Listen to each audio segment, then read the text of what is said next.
है आज की क्लास का जो हमारा टॉपिक है आयनिक इक्विलिब्रियम, यानी इक्विलिब्रियम चैप्टर के अंदर जो हमारा टॉपिक चल रहा था आयनिक इक्विलिब्रियम, उसमें आज हमारा टॉपिक जो है उसका नाम है सॉल्ट हाइड्रोलिसिस। तो पहली बात तो सॉल्ट क्या होता है इसको समझेंगे, ठीक। तो देखते हैं फटाफट, हेडिंग डालोगे आप लोग, salt hydrolysis. Salt hydrolysis.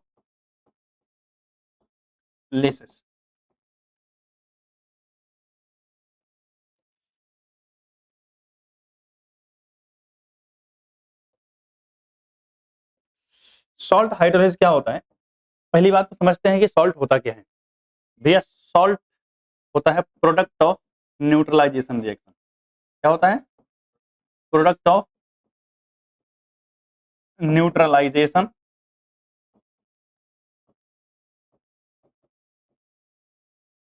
Reaction are called salt. उसे क्या बोलते हैं? सॉल्ट बोलते हैं। सही बात है। जैसे कि एग्जांपल के लिए अगर मैं बात करूं, लेट्स से मेरे पास ये HCl है और मेरे पास ये NaOH है। सही बात है ना। इसको हम एसिड बोलते हैं और इसको हम बेस बोलते हैं, और ये दोनों जब आपस में रिएक्शन करते हैं तो इस रिएक्शन को न्यूट्रलाइजेशन रिएक्शन बोला जाता है। और इस रिएक्शन का रिजल्ट क्या होता है कि NaCl यानी नमक और साथ में क्या बनता है? जल यानी पानी। ठीक है ना। और इस रिएक्शन का नाम क्या है? Neutralization reaction.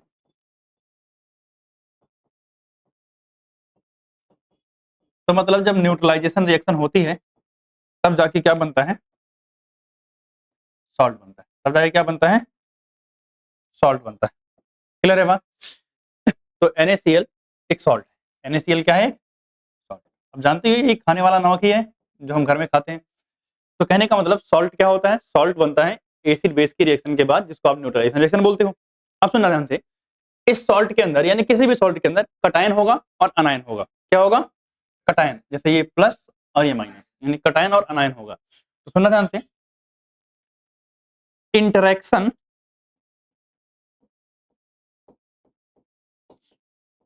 ऑफ कटायन और anion of salt with H plus और OH minus of water to change the pH of solution to acidic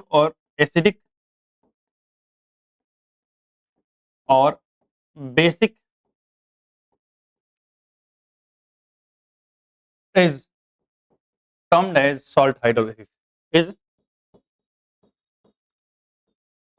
termed as salt hydrolysis.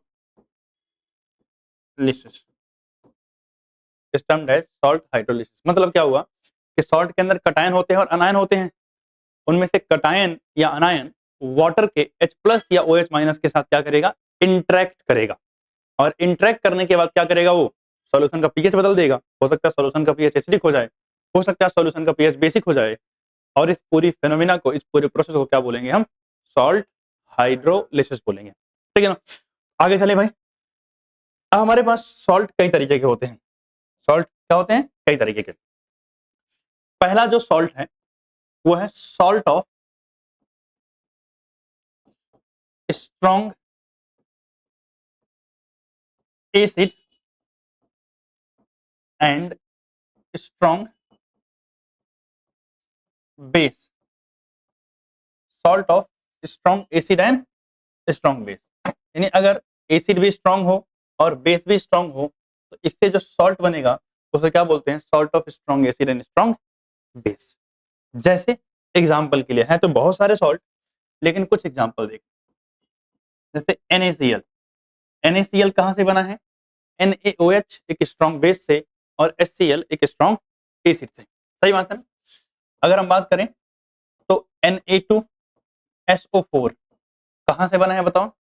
H2SO4 से और NaOH से बना है, ठीक है ना? और बताओ MgCl2 BaCl2 या BaSO4, सही बात है ना? तो ये सब के सब क्या हैं? सॉल्ट हैं, strong acid and strong base के, सही बात है। अब मेरी बात ध्यान से थोड़ा समझना, आप पहले भी पढ़े हुए हो कि अगर स्ट्रॉन्ग एसिड, कौन सा एसिड? स्ट्रॉन्ग एसिड रिएक्ट करता है स्ट्रॉन्ग बेस के साथ, किसके साथ? स्ट्रॉन्ग बेस के साथ, तो जो सॉल्ट बनता है वो न्यूट्रल सॉल्ट बनता है। कैसा बनता है? न्यूट्रल, सही बात है ना? ऐसे बोलो, जब strong acid strong base react करते हैं तो क्या बनेगा? सॉल्ट बनेगा और प्लस वाटर बनेगा। प्लस क्या बनेगा? वाटर। लेकिन आप मुझे बताओ कि सॉल्यूशन का पीएच कैसा रहेगा? पीएच रहेगा 7, क्योंकि सॉल्यूशन कैसा होगा? न्यूट्रल होगा। भाई एसिड स्ट्रॉन्ग था, बेस स्ट्रॉन्ग था, दोनों ने एक दूसरे को कंप्लीटली बढ़िया से न्यूट्रलाइज किया, ये छोटी क्लासेस में आपने पढ़ा हुआ है, तो न्यूट्रल बन जाएगा, यानी पीएच 7 हो जाएगा। क्लियर? लेकिन अब मेरी बात यहां सुनना कि पीएच 7 कैसे हो रहा है, इसको समझते हैं। आपको पता है पीएच में बदलाव सिर्फ तभी होगा जब H+ या OH- की कंसंट्रेशन में कोई बदलाव हो, सही बात है ना? अदरवाइज पीएच तो नहीं बदलने वाला है। तो अगर हम मान लेते हैं कि मेरे पास सॉल्ट क्या है? NaCl है। क्या है? NaCl। तो अगर NaCl को आप डिसोसिएट करोगे तो ये किस में टूटेगा? Na+ में, प्लस किसमें? Cl-, किसमें? Cl-। सही बात है। अब आपको पता है कि ये Cl- कहां से आया है, एक बार ध्यान से देखना। HCl से आया है। HCl एक स्ट्रॉन्ग एसिड था, तो Cl- क्या होगा? एक स्ट्रॉन्ग, मतलब स्ट्रॉन्ग कह रहा हूं, वीक कॉन्जुगेट बेस होगा। भाई ये था स्ट्रॉन्ग एसिड, तो ये क्या होगा? वीक कॉन्जुगेट बेस, सही बात है। NaOH अगर आप लोगे तो NaOH क्या था? स्ट्रॉन्ग बेस था, तो जब ये क्या बनाएगा? Na+ और प्लस OH-, तो ये क्या बनाएगा? वीक कॉन्जुगेट एसिड, सही बात है।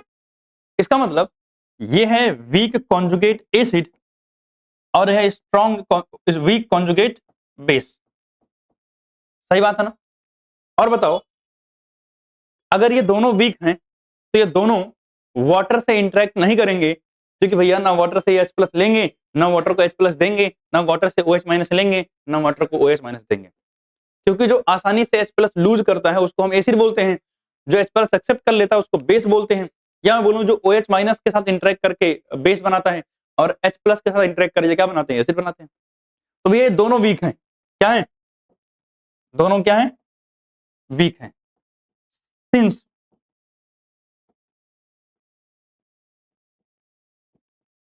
Both are weak conjugate acid और बेस, एसिड और base, therefore does not interact with water, therefore does not interact with, इसलिए पानी के साथ ये इंटरेक्ट नहीं करेंगे। और अगर कोई इंटरेक्शन नहीं कर रहे हैं तो पानी में पहले जितने H+ थे, पहले जितने OH- थे, उसमें कोई बदलाव ही नहीं होगा। अगर कोई बदलाव ही नहीं होगा तो पीएच में भी कोई बदलाव नहीं होगा। यानी अगर स्ट्रॉन्ग एसिड स्ट्रॉन्ग बेस का सॉल्ट है तो पीएच कितना रहेगा? 7 रहेगा। कितना रहेगा? 7 रहेगा। चलो अगले पे, चलो अब देखते हैं। अगर मान लिया सेकेंड केस मेरे पास हुआ, salt of weak acid and strong base, कौन सा बेस हुआ? वीक एसिड है लेकिन बेस तो कैसा है? स्ट्रॉन्ग है। अगर ऐसी वाली सिचुएशन आएगी तो क्या होगा? भाई वीक एसिड और स्ट्रॉन्ग बेस के सॉल्ट की बात करते हैं, एसिड को क्या लेना है?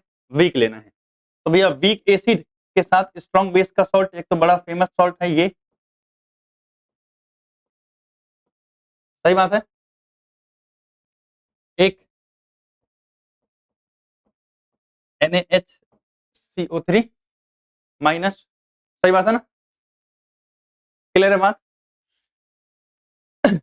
इसके अलावा अगर आप बात करोगे CH3COO माइनस K प्लस, ये सब के सब क्या है, वीक एसिड के साथ में स्ट्रॉन्ग बेस के सॉल्ट है। तो अगर एसिड क्या हुआ, वीक हुआ, यानी है हमारे पास क्या, वीक एसिड, ये रिएक्ट कर रहा है किसके साथ, स्ट्रॉन्ग बेस के साथ। तो आपको पता है रिएक्शन का रिजल्ट क्या होगा, कि सॉल्ट बनेगा। रिएक्शन का रिजल्ट क्या होगा, कि सर सॉल्ट बनेगा। लेकिन सॉल्ट कैसा बनेगा इसको देखते हैं। सर सॉल्ट बनेगा और क्या बनेगा, वाटर। लेकिन यहां पे सुना ध्यान से, कहता है स्ट्रॉन्ग बेस है। कौन है, स्ट्रॉन्ग बेस है। तो अगर स्ट्रॉन्ग बेस है तो पीएच क्या होगा, ग्रेटर देन 7 आएगा। पीएच कैसा आएगा, ग्रेटर देन 7। लेकिन ध्यान समझना इसको कैसे, मेरे पास है CH3COO माइनस Na प्लस, जब ये डिसोसिएट होगा तो क्या बनाएगा, CH3COO minus plus Na plus. सही बात है ना। अब मुझे बस थोड़ा सा आंसर दे दो कि अगर हम बात करें तो ये वीक एसिड था ना, और इससे जो आयंस बने होंगे वो CH3COO माइनस और प्लस क्या बना होगा, H प्लस। बस मुझे इतना बताओ कि ये जो आयंस बना है, यानी CH3COO माइनस जो बना है, क्योंकि ये वीक एसिड है तो ये क्या होगा, स्ट्रॉन्ग कॉन्जुगेट बेस होगा। अगर मैं बात करूं दूसरे की तो ये NaOH रहा होगा, और जब ये डिसोसिएट होगा तो Na प्लस, और प्लस क्या बनाएगा, OH माइनस बनाएगा।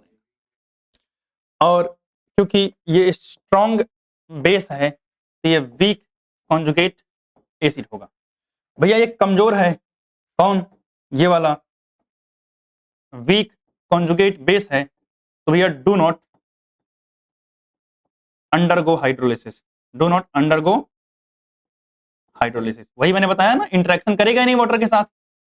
पीछे वाले में था ना कि वीक वाले इंटरेक्ट नहीं करते। लेकिन आपको पता है ये क्या है, स्ट्रॉन्ग कॉन्जुगेट एसिड है। क्या है, सॉरी, स्ट्रॉन्ग कॉन्जुगेट बेस ना, ये क्या है, स्ट्रॉन्ग कॉन्जुगेट बेस है।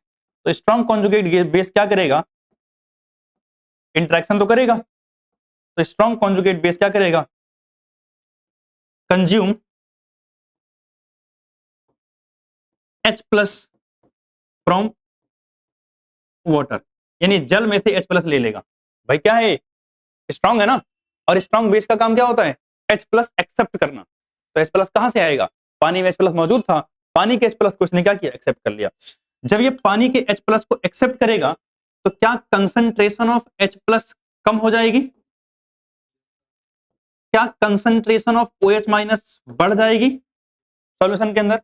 और आपको पता है अगर H प्लस की कंसंट्रेशन, मतलब H प्लस की कंसंट्रेशन कम होती है तो पीएच क्या हो जाता है, बढ़ जाता है। इसलिए पीएच ग्रेटर देन 7 हो जाएगा। क्या हो जाएगा, ग्रेटर देन 7। अच्छा बताओ, यहां पर वाटर के साथ इंटरेक्ट कौन कर रहा है, अनायन या कटायन, अनायन ना। तो इसलिए क्योंकि यहां अनायन इंटरेक्ट कर रहा है तो इसको हम क्या बोलते हैं, अनायनिक हाइड्रोलिसिस बोलते हैं। क्या बोलते हैं, अनायनिक हाइड्रोलिसिस। ठीक, अनायनिक हाइड्रोलिसिस बोलते हैं, नोट करोगे इसको।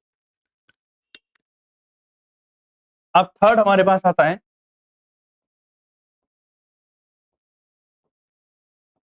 Salt of strong acid and weak base, and weak base, salt of strong acid and weak base।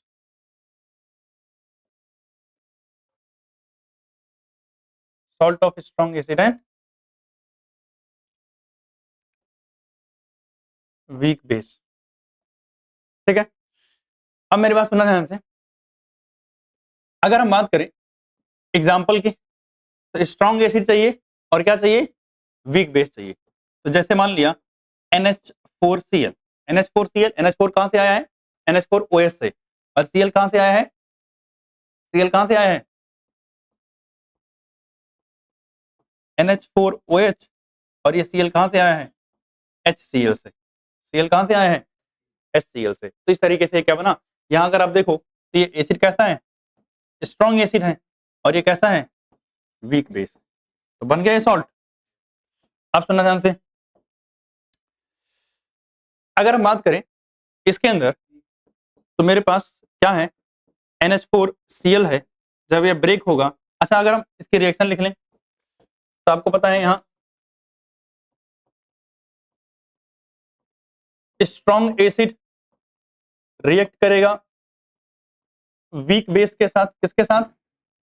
Weak base के साथ। क्या बनेगा? सॉल्ट बनेगा, और प्लस क्या बनेगा? वाटर बनेगा। और पीएच जो होगा वो क्या होगा? लेस देन 7 हो जाएगा। जैसे NH4Cl है, जब ये डिसोसिएट होगा तो क्या बनाएगा? NH4 प्लस, और प्लस क्या बनाएगा? Cl minus. एज यूजुअल आप जानते हो पहले की तरह ही कि अगर मान लिया हम बात करें NH4OH की, तो NH4OH क्या है? वीक बेस है। अगर वीक बेस है तो जब ये डिसोसिएट होगा तो क्या बनाएगा? NH4 प्लस, और प्लस क्या बनाएगा? OH minus. तो NH4 ये क्या होगा? स्ट्रॉन्ग कॉन्जुगेट एसिड होगा। स्ट्रॉन्ग कॉन्जुगेट एसिड होगा। तो अगर हम बात करें वहां HCl की, तो HCl जब ये डिसोसिएट होगा तो क्या बनाएगा? H plus plus Cl minus. Cl क्या होगा? वीक कॉन्जुगेट बेस होगा, क्योंकि ये स्ट्रॉन्ग एसिड है। तो आपको पता है कि इन दोनों में ये है वीक कॉन्जुगेट बेस, और ये है स्ट्रॉन्ग कॉन्जुगेट एसिड। तो भैया इसका कोई इंटरेक्शन नहीं होगा, तो नो हाइड्रोलिसिस। लेकिन कौन इंटरेक्ट करेगा? ये वाला अंडरगो। अब बताओ ये कटायन है या अनायन? कटायन है ना। तो अंडरगो कौन सी hydrolysis? Cationic hydrolysis. Cationic hydrolysis. और जब ये कैटाइनिक हाइड्रोलिसिस में जाएगा तो क्या होगा? ये क्या करेगा? वाटर से कंज्यूम क्या करेगा? Consume OH minus from H2O। OH minus from H2O। और जब OH माइनस कंज्यूम करेगा तो क्या होगा? कंसंट्रेशन ऑफ OH माइनस क्या हो जाएगी? कम हो जाएगी। और आपको पता है इसके अपोजिट में कंसंट्रेशन ऑफ H प्लस क्या हो जाएगी? बढ़ जाएगी। और जब कंसंट्रेशन ऑफ H प्लस बढ़ेगी तो इससे पीएच क्या हो जाएगा? पीएच हो जाएगा लेस देन 7। क्या हो जाएगा? PH less than 7, that is acidic. Clear है बात? इसको भी नोट डाउन करोगे। फोर्थ हमारे पास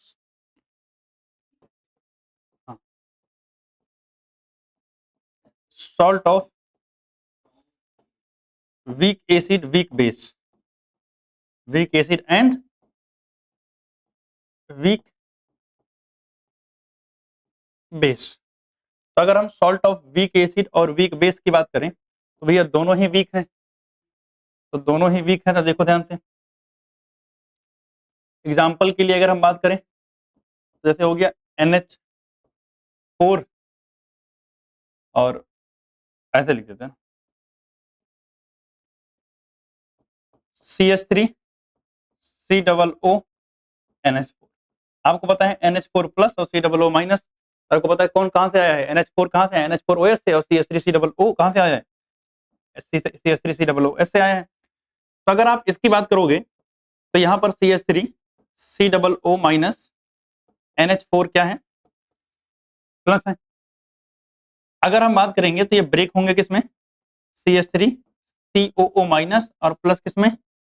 NH4 प्लस में। आपको पता है ये स्ट्रॉन्ग कॉन्जुगेट बेस होगा, और ये स्ट्रॉन्ग कॉन्जुगेट एसिड होगा। ठीक है ना, ये पीछे हम देख के आ रहे हैं। और एक और इंपॉर्टेंट बात, जैसे कि मैं बता रहे थे हर जगह, अगर वीक एसिड रिएक्ट करेगा किसके साथ? वीक बेस के साथ। Weak acid plus weak base plus week, तो क्या बनेगा? Same process, salt plus water. लेकिन अगर मैं पीएच की बात करूं तो पीएच में बहुत ज्यादा चेंज नहीं होगा, ये ऑलमोस्ट 7 के पास ही रहेगा। कितना रहेगा? 7 के पास ही रहेगा। अब सुना ध्यान से यहाँ पर, अब क्योंकि दोनों ही स्ट्रांग हैं तो दोनों क्या जाएंगे, अंडरगो हाइड्रोलिसिस, अंडरगोज हाइड्रोलिसिस। और यहाँ कटायन और अनायन दोनों हाइड्रोलिसिस में जा रहे हैं ना, तो बोल सकते हैं कटायनिक अनायनिक हाइड्रोलिसिस। क्या बोल सकते हैं, कटायनिक अनायनिक हाइड्रोलिसिस। और क्या होगा, ऑलमोस्ट पीएच, क्योंकि दोनों हाइड्रोलिसिस जा रहे हैं। अब सोचो, दोनों अगर हाइड्रोलिसिस करने जा रहे हैं तो एक H प्लस एक्सेप्ट करेगा और एक OH माइनस, सही बात है ना। तो कंसंट्रेशन H प्लस की जितनी बदलेगी उतनी OH माइनस की बदलेगी, यानी ओवरऑल सॉल्यूशन के अंदर H प्लस की कंसंट्रेशन और OH माइनस की कंसंट्रेशन मेंटेन रहेगी। मान लिया इसने 2 H प्लस ले लिया, इसने 2 OH माइनस ले लिया, तो भैया दो ही दो दोनों तो चेंज हुए हैं, तो पीएच में कुछ बदलाव आएगा क्या, नहीं आएगा, ठीक है ना। तो आप बोलोगे concentration of H plus almost same रहेगा कंसंट्रेशन ऑफ OH माइनस के, इसलिए पीएच कैसा रहेगा, ऑलमोस्ट इक्वल टू कितना रहेगा, 7 रहेगा। ठीक, तो ये भी हो गया, इसको भी नोट डाउन करोगे। इसको नोट डाउन करने के बाद जो है आगे चलेंगे। तो भैया एक टेबल आपको देखनी है, फॉर्मूले थोड़े बहुत हैं, देखो जानते, टाइप्स ऑफ सॉल्ट यानी strong acid and strong base के सॉल्ट, इनका सॉल्यूशन का नेचर कैसा रहेगा, न्यूट्रल रहेगा।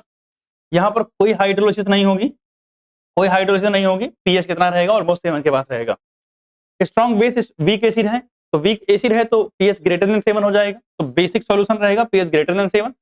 अगर हम हाइड्रोलिसिस की बात करें, केएच इज दी, जैसे था ना के आयोनाइजेशन कांस्टेंट ऑफ एसिड, तो ऐसे ही क्या है, हाइड्रोलिसिस का आयोनाइजेशन कांस्टेंट है, ठीक है ना।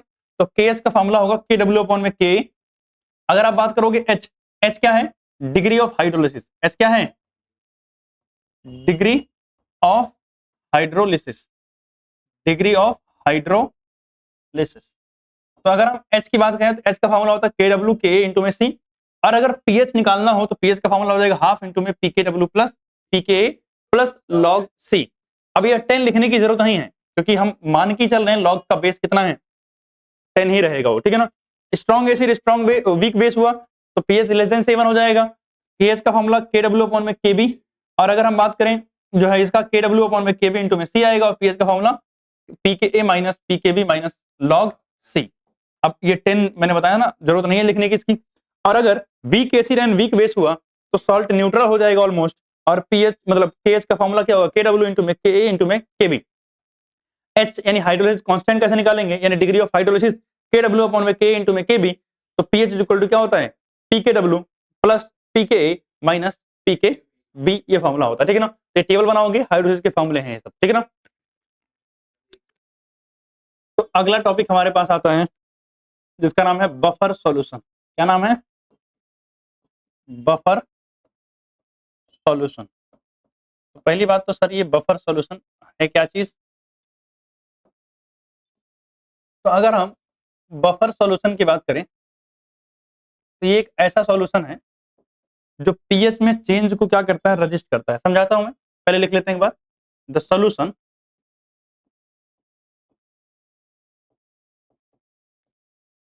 विच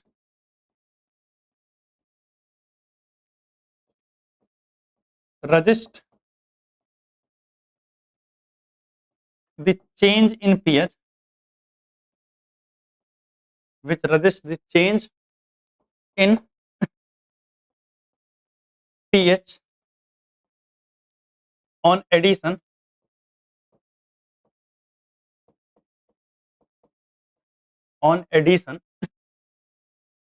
of small amount of acid or base in it। सुनना क्या कह रहा है, जैसे हमारे ब्लड का एक पीएच होता है, हमारे ब्लड का एक स्पेसिफिक पीएच होता है। हम खाना खाते हैं, खाने में हो सकता है हमने बहुत खट्टी चीजें खा ली जिसमें एसिड बहुत ज्यादा था, तो क्या हमारे ब्लड का पीएच बहुत ज्यादा बदल जाता है, नहीं बदलता है। कई बार बेसिक चीजें बहुत खा ली तो अचानक से बहुत सारा बेस हमारे ब्लड के अंदर गया, क्या हमारे ब्लड का पीएच बदल जाता है, नहीं। तो इसका मतलब हमारा ब्लड पीएच चेंज को क्या कर रहा है, रजिस्ट कर रहा है तो हमारा ब्लड खुद कैसे काम कर रहा है, एज ए बफर काम कर रहा है। तो बफर क्या होता है, जिसमें अगर आप एसिड और बेस डालोगे तो नॉर्मली अगर कोई सॉल्यूशन होगा तो पीएच बदल देगा, लेकिन ये पीएच नहीं बदलता है। जैसे समझते हैं इसको, मेरे पास मान लिया एक सॉल्यूशन है, ये मैंने एक कंटेनर बनाया, इस कंटेनर के अंदर मेरे पास एक सॉल्यूशन है और जो नॉर्मल सॉल्यूशन, और एक दूसरा कंटेनर मैंने कॉपी कर लिया, ये है हमारे पास नॉर्मल सॉल्यूशन। कैसा सॉल्यूशन है? Normal solution. और ये सॉल्यूशन कैसा है? बफर है। कैसा है ये? बफर। मैं मान रहा हूं कि इस नॉर्मल सॉल्यूशन का पीएच हमने कैलकुलेट किया तो हमको मिला कि इसका पीएच कितना है, लेट्स से 3 है, ठीक है ना। इसका पीएच कितना है, लेट्स से 3, इसका भी है, ठीक है ना। दोनों का पीएच क्या है? 3 है। मैंने क्या किया, इस सॉल्यूशन के अंदर ऐड किया 1 मोल HCl। क्या ऐड किया है? 1 मोल HCl।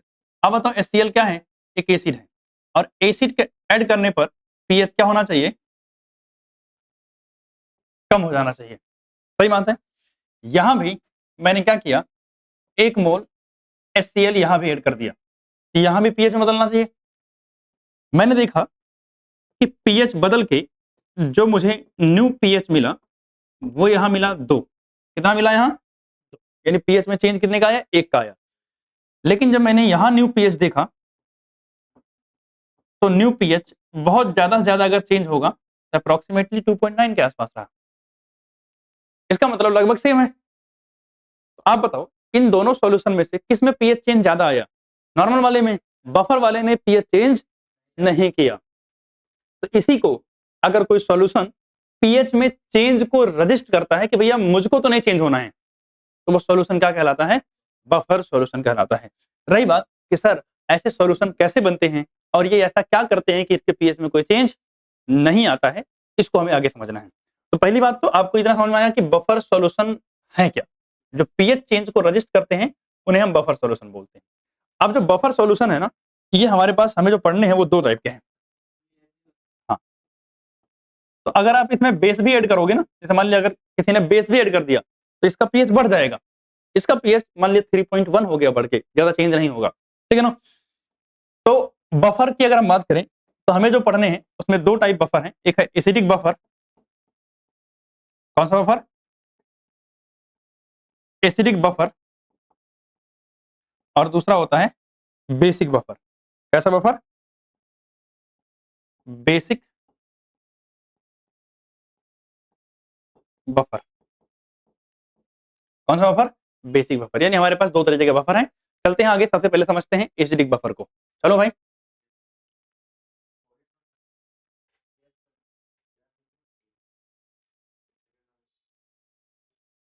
चलो ठीक, तो हेडिंग डालेंगे सबसे पहले, क्या है एसिडिक बफर। और ये बड़ा इंपॉर्टेंट टॉपिक भी है, ध्यान रखना, यहां से क्वेश्चन आता है। तो अगर हम एसिडिक बफर की बात करें तो ऐसे बफर, द बफर सॉल्यूशन, या ऐसे बोल सॉल्यूशन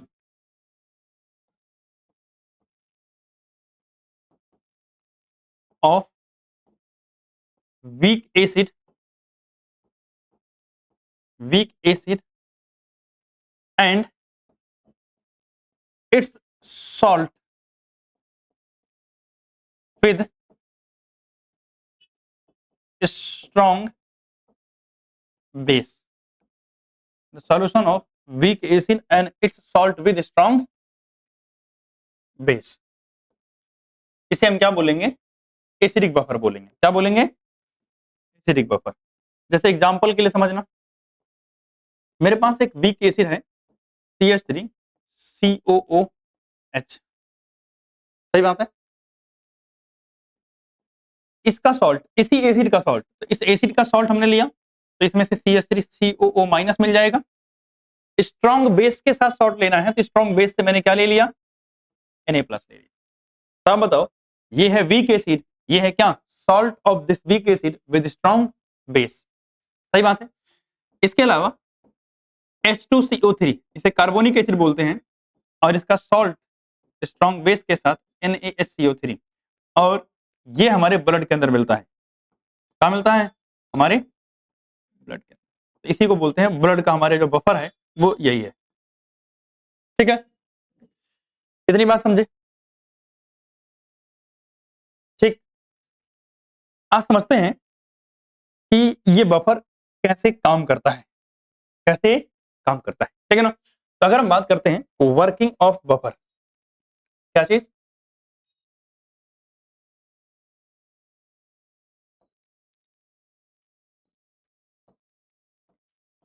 वर्किंग, यानी इस बफर की बात करते हैं कि ठीक है सर, आपने बताया कि आप वीक एसिड को और स्ट्रॉन्ग बेस को, salt of acid with strong base अगर आप मिक्स कर दोगे तो बन जाएगा क्या? Acidic buffer.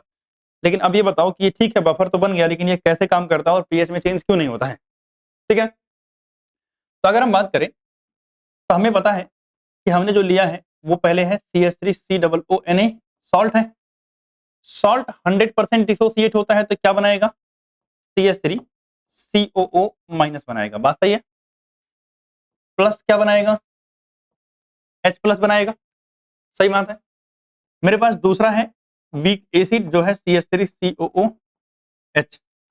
अगर मैं इसकी बात करूं तो वीक एसिड है तो इक्विलिब्रियम में होगा और ये क्या बनाएगा? CH3COO माइनस और प्लस क्या बनाएगा? सॉरी, ऊपर H प्लस लिख दिया, Na लिखना था ना। क्या बनाएगा? Na प्लस और ये क्या बनाएगा? H plus. अब देखना ध्यान से, आपने एक चीज पढ़ी है कॉमन आयन इफेक्ट, पढ़ा है? ये देखना, क्या इन दोनों के अंदर ये कॉमन आयन है ना? तो भैया ये है कॉमन आयन। ये क्या है? कॉमन आयन है। तो अगर ये कॉमन आयन है तो इस कॉमन आयन की वजह से जो इक्विलिब्रियम होगा वो कहां चली जाएगी? बैकवर्ड चले जाएगी। कहां चली जाएगी? बैकवर्ड। इसका मतलब इसकी वजह से क्या होगा? इक्विलिब्रियम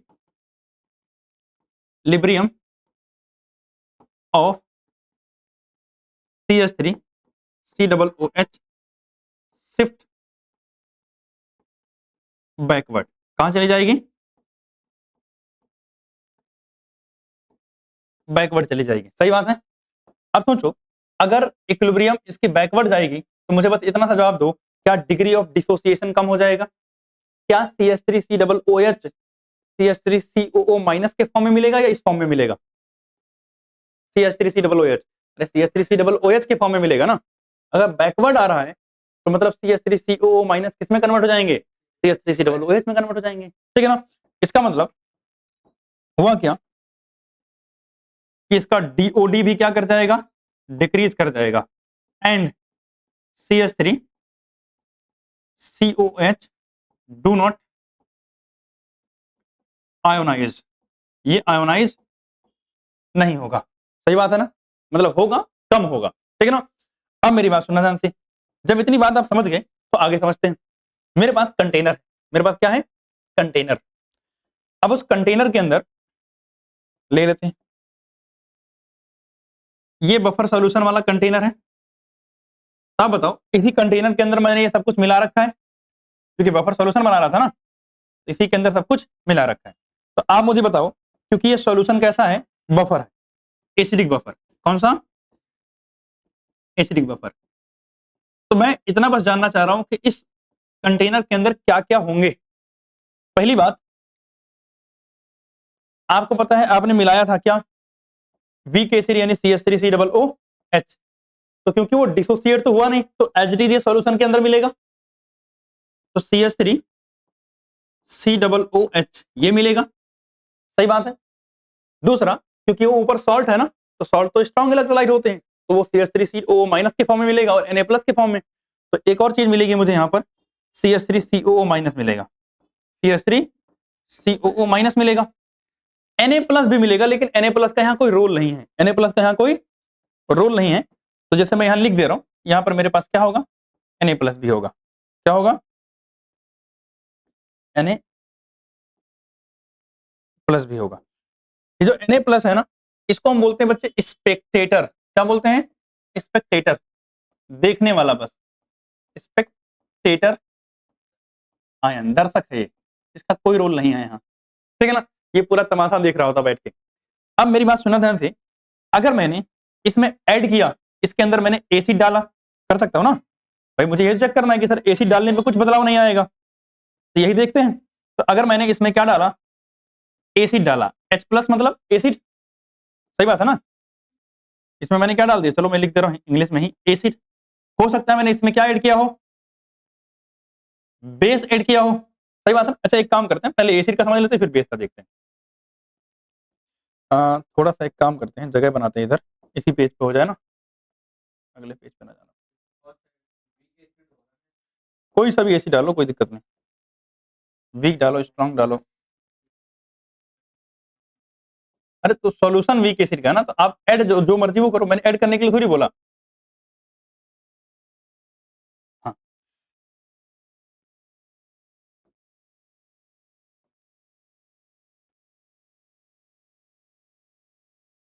देखना ध्यान से, यहाँ ले आ रहा हूँ इसको, ठीक है, कोई समस्या नहीं ना।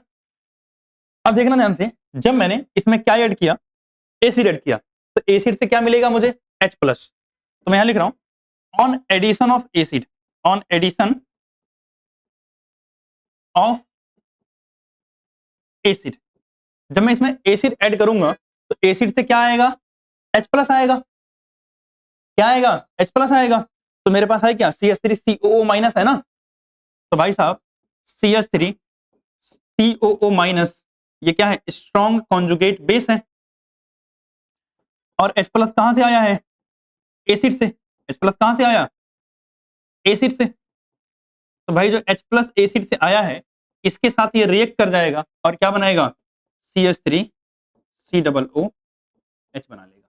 आप मुझे बस इतना बताओ कि जो H प्लस आपने डाला था, क्या वो खत्म हो जाएगा, क्योंकि उसको कौन रिएक्ट कर जा रहा है, CH3COO माइनस रिएक्ट कर जा रहा है और क्या बना ले रहा है, एसिड।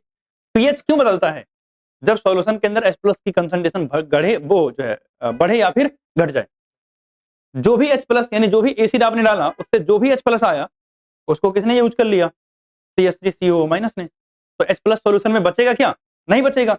अगर सॉल्यूशन के अंदर H प्लस नहीं है तो पीएच में कुछ चेंज होगा क्या, ठीक है ना, H प्लस इन H प्लस एडेड, क्या हो गया, कंज्यूम्ड, गेट कंज्यूम्ड, अगर कंज्यूम्ड हो गया तो क्या होगा, hence pH remains same, hence pH remains same, इसलिए pH क्या रहेगा, सेम रहेगा, pH में कोई बदलाव नहीं होगा। समझ आई बात की नहीं। अब वहीं पर अगर हम बात करते कि अगर ये बफर कैसा होता, वही बफर है, इसमें मैं क्या डाल देता, बेस डाल देता, क्या डाल देता इसमें, बेस, तो देखना ध्यान से, तो मैंने क्या किया, यही बफर लिया, इसकी मैंने कॉपी कर ली और मैंने इसको ले जाके यहां रख दिया, लो इसका यहां से, ठीक, और यहां पे मैंने ये मिटा के यहां क्या डाल दिया, बेस, ठीक, तो भाई यहां पे हमने ऐड किया क्या है, बेस, तो बेस ऐड किया है तो बेस से क्या आता है, OH माइनस, सही बात है ना, तो आप बताओ मेरे पास है क्या, CH3COOH है एसिड, तो मेरे पास है CH3COOH, सही बात, बेस से मेरे पास क्या आया, OH माइनस, क्या आया, OH माइनस कहां से आया है, फ्रॉम बेस, जो आपने बेस ऐड किया है उसमें से। अब ये क्या करेगा, ये एसिड रिएक्ट कर जाएगा इसके साथ और क्या बनाएगा, CH3COO माइनस और प्लस क्या बना देगा, H2O, क्या बना देगा, H2O, देखो H प्लस यहाँ से OH माइनस यहाँ से, दोनों रिएक्ट करके क्या बना दिया, पानी। पानी कैसा होता है, न्यूट्रल, क्या जितने OH माइनस थे सब खत्म हो गए, क्योंकि वो तो पानी बन गए, इसका मतलब फिर से कोई चेंज नहीं होगा, तो no change in concentration of OH minus, hence no change in pH, no change in pH, इसलिए pH में क्या होगा, कोई चेंज नहीं होगा। क्लियर है बात? तो आपको बात समझ आई कि बफर काम कैसे कर रहे हैं। ये जो था हमने समझा, ये कौन सा बफर था, एसिडिक बफर था। अब हम देखते हैं कि इसका पीएच कैसे कैलकुलेट करेंगे। चले, अब इसी बफर की हम पीएच कैलकुलेशन की बात करते हैं। किसकी बात करते हैं? PH calculation. टॉपिक नहीं बदला है, टॉपिक वही है, एसिडिक बफर। इसका पीएच कैसे निकालेंगे ये देखते हैं। तो अगर हम इसके पीएच के निकालने की बात करें तो सबसे पहले बताओ मुझे कि सॉल्यूशन के अंदर मेरे पास क्या था, CH3COOH, और यही इक्विलिब्रियम में था, और ये क्या बना रहा था, CH3COO माइनस, और प्लस क्या बना रहा था, H प्लस। सही बात है ना? हाँ भाई, सही बोल रहा हूँ ना? ठीक है। तो अगर मैं इसका Ka निकालूंगा तो Ka कितना होगा sir, concentration of CH3COO minus concentration of H plus upon में सर कंसंट्रेशन ऑफ CH3COO, क्या बोलते हैं, H ना। शांत रहो, कुछ नहीं करना है मुझे, यहाँ H प्लस छोड़ना है और बाकी सबको इधर भेज देना है। तो अगर मैं उधर H प्लस निकालूंगा और बाकी सबको इधर भेज दूंगा तो क्या आ जाएगा, Ka, क्या आ जाएगा यहाँ, Ka, और मल्टीप्लाई में यहाँ ऊपर चला जाएगा क्या, CH3COOH, और नीचे आ जाए क्या, CH3COO माइनस। होगा कि नहीं होगा? अब मैं ले रहा हूं लॉग, पीएच निकालना है ना, तो भैया H प्लस मुझे मिल गया तो चुपचाप लॉग लेते हैं, taking negative log both side, taking negative log both side. अगर हम दोनों तरफ नेगेटिव लॉग ले लेंगे तो इसका क्या आएगा, माइनस लॉग H प्लस का बन जाएगा पीएच। सही बात है। अगर इधर लूंगा माइनस लॉग Ka इंटू में CH3COOH इसकी कंसंट्रेशन, और अपॉन में CH3COO माइनस इसकी कंसंट्रेशन। सही बात है। तो अगर हम आगे चलें तो देखना क्या आता है, ये देखना, ये है मल्टीप्लाई में, तो मल्टीप्लाई में होंगे तो प्लस में आ जाएंगे। तो लिख रहा हूं मैं इधर pH is equal to, minus sign मैंने कॉमन ले लिया और यहां लिख रहा हूं लॉग के हो जाएगा, क्या हो जाएगा, लॉग के, और प्लस लॉग ऊपर कंसंट्रेशन किसकी है, CH3COOH, और नीचे किसकी है, CH3COO माइनस की। सही बात है। और ये पूरा ब्रैकेट। आप बताओ मुझे जल्दी से, अगर मैं मल्टीप्लाई करूंगा माइनस से तो माइनस लॉग के हो जाएगा, और यहां क्या हो जाएगा, minus log concentration of CH3COOH और कंसंट्रेशन ऑफ CH3COO माइनस होगा। माइनस लॉग के कितना होता है, बोलो, माइनस लॉग के कितना होता है, PK होता है। सही बात है ना। और इधर देखना, अगर मुझे ये माइनस साइन हटाना है ना तो इसको फ्लिप कर देना होता है, तो मैं यहाँ प्लस साइन लगा रहा हूं, और जैसे ही मैं प्लस लगाऊंगा तो फ्लिप क्या होगा, CH3COO माइनस ऊपर चला जाएगा, CH3COO माइनस ऊपर चला गया, और नीचे क्या आ गया, CH3COO। ठीक, अब आप मुझे बस सिंपल सी एक छोटी सी बात बताओ, ये हमारे पास है PKA, मैंने प्लस का साइन लगाया, लॉग। आप मुझे बताओ CH3COO माइनस कहां से आएगा, किस जगह से? आप अगर इस बफर को देखोगे तो इस बफर के अंदर ये मेरे पास वर्किंग थी, CH3COO माइनस एक तो एसिड से मिल रहा है और एक सॉल्ट से मिल रहा है। आपको क्या लगता है ज्यादा कहां से आएगा? अरे नालायक, ज्यादा कहां से आएगा, सॉल्ट से। तो ये कॉमन आयन की वजह से ये तो बैक चला गया, और जब बैक चला गया तो लिखा हुआ है ना CH3COH डू नॉट आयोनाइज, मतलब CH3COO माइनस आयंस ज्यादा नहीं लगभग ऑलमोस्ट 100% कहां से आएगा? सॉल्ट से आएगा। कहां से आएगा? सॉल्ट से आएगा। सही बात है। तो अगर मैं बात करूं तो ये वाला आयन कहां से आया? सॉल्ट से। तो मैं यहां ब्रैकेट में लगा के ऐसे लिख सकता हूं, कंसंट्रेशन ऑफ सॉल्ट। सही बात है। और ये क्या है? एसिड है ना, तो यहां नीचे क्या लिख सकता हूं? एसिड। क्या लिख सकता हूं? एसिड। सही बात। तो ये हो जाएगा हमारे पास फाइनल फॉर्मूला। क्या हो जाएगा ये? Final formula.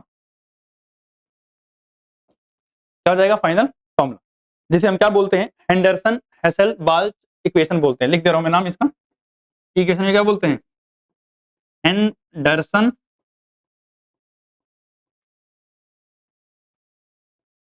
Hassle बाल्च equation. तो अगर ये नाम कहीं मिले तो घबराना नहीं है, ठीक है? यही इक्वेशन है। क्लियर है बात? चलो आगे। अब हेडिंग डालेंगे बेसिक बफर। अगला हमारे पास आता है बच्चे बेसिक बफर। कौन से? Basic buffer. Second, basic buffer. अगर हम बेसिक बफर की बात करें तो भाई साहब ये बढ़िया वाला बफर है। और बेसिक बफर जो होता है, solution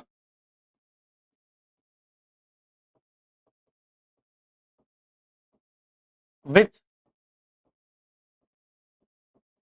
contains weak base, which contain weak base and its salt, and its salt with strong acid। Example के लिए अगर बात करते हैं तो भैया वीक बेस हम ले ले रहे हैं, चलो NH4OH ले लेते हैं, ठीक। और इसका सॉल्ट चाहिए स्ट्रॉन्ग एसिड के साथ, तो क्या लिया? NH4Cl ले लिया। ये क्या है? एक बेसिक बफर। अब देखना ध्यान से, इसकी वर्किंग को समझना, इसकी वर्किंग समझना। तो अगर हम इसकी वर्किंग की बात करें तो देखो मेरे पास है क्या? पहले सॉल्ट है NH4Cl। तो NH4Cl डिसोसिएट होगा तो क्या बनाएगा? NH4 प्लस, और प्लस क्या बनाएगा? Cl minus.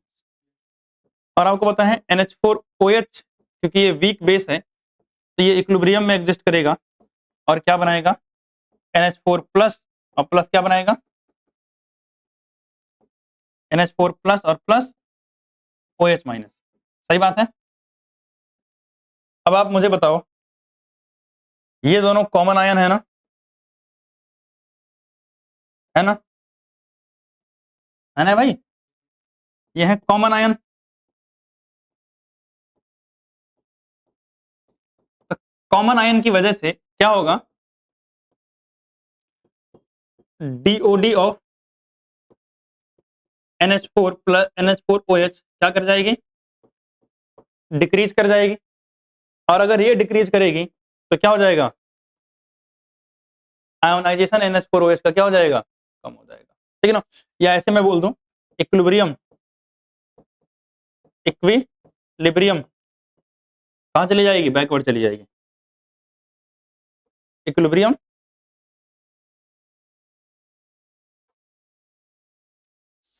Shift backward, equilibrium shift backward, equilibrium चली जाएगी आपकी बैक साइड में। तो अब क्या होगा? अगर हम बात करें तो सर ये कैसे काम करता है, बस ये समझना है। मेरे पास कंटेनर है, इस कंटेनर के अंदर मेरे पास क्या क्या होगा? आपको पता है NH4 प्लस होगा, और NH4 प्लस होगा, NH4OH होगा, और Cl माइनस तो स्पेक्टेटर होगा। Cl माइनस क्या है? स्पेक्टेटर। ठीक।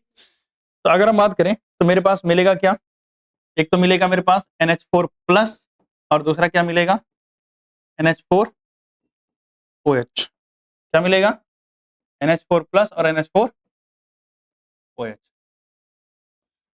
तो अगर मैं इसकी बात करूं,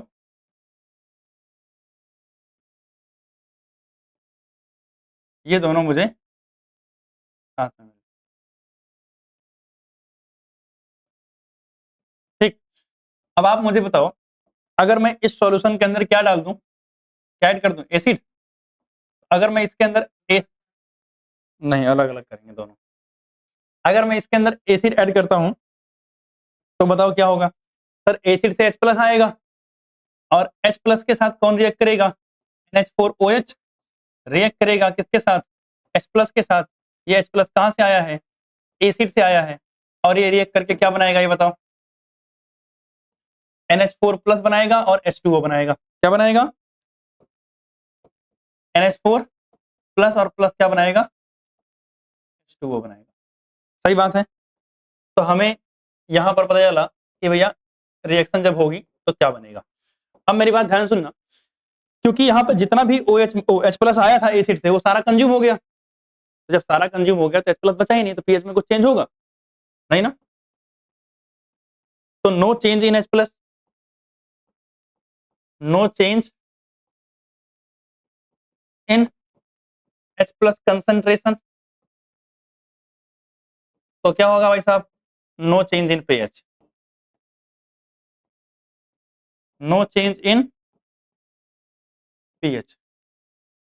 अब देखना ध्यान से, अगर यहीं पर हम इसमें बेस ऐड कर देते हैं, क्या ऐड कर देते हैं, बेस, तो इस केस में क्या होता है इसको समझते हैं। तो भाई साहब हमने डाला इसमें बेस, तो अगर हम इसमें बेस डालते हैं तो क्या होगा,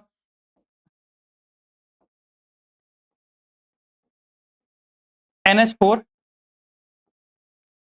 प्लस जो था वो बेस से जो OH माइनस आया है उससे रिएक्ट करेगा और क्या बनाएगा, NH4OH बनाएगा। क्या बनाएगा, NH4OH। तो भाई साहब no change in OH concentration, क्योंकि वो सब रिएक्ट कर गए। No change in OH minus concentration, क्योंकि OH माइनस के कंसंट्रेशन में कोई चेंज ही नहीं है तो पीएच भी कुछ नहीं बदलेगा। No change in pH, no change in. I think बात समझ गए। अब चलते हैं पीएच कैलकुलेशन पर। PH calculation,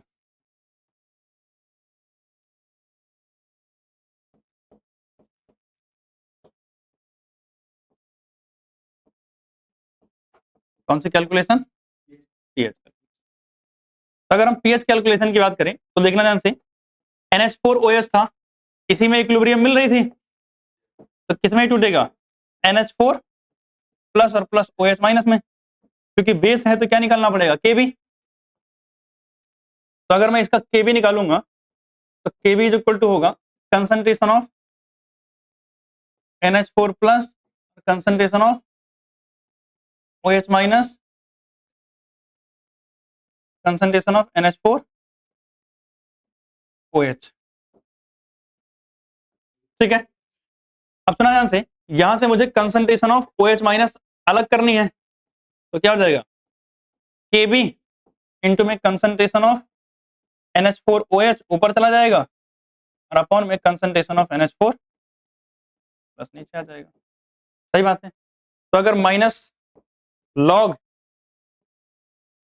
on both side, तो अगर दोनों साइड में हम क्या लेंगे, नेगेटिव लॉग ले लेंगे, तो ये बन जाएगा POH is equal to minus log Kb into में कंसंट्रेशन ऑफ NH4OH अपॉन में कंसंट्रेशन ऑफ NH4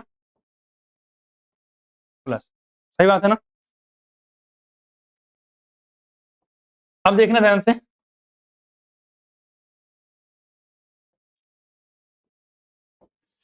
अब अगर हम बात करते हैं POH is equal to minus log Kb है, अच्छा आपको पता है जैसे पीछे हुआ था वैसे यहाँ भी होगा, तो मैं इसको सीधा लिख रहा हूँ पी के बी। क्या लिख रहा हूँ? माइनस का साइन आएगा और यहाँ आएगा log concentration of NH4OH upon में कंसंट्रेशन ऑफ NH4 प्लस।